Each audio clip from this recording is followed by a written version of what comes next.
So ayan guys, nandito tayo sa palayan. Ayan, naging ilog na. O ito yung palay natin. Hindi na umabot ng pag ano. Di pa kasi hinog nung ano nakarang linggo So ayan, ito na. Yan na. Naging ilog. Oh. Yun na lang yung sa akin na ano, nakatayo. Pero may tubig, hindi pa pwedeng i-harvest. Galing daw Albay itong tubig na ito.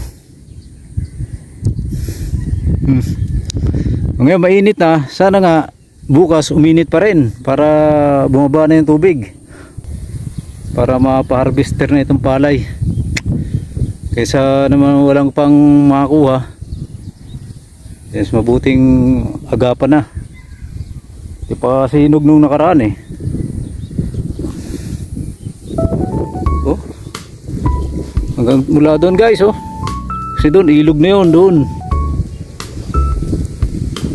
Yun yung Albay.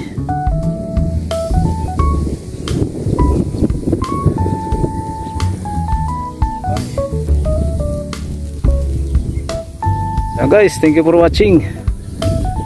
God bless po sa inyong lahat.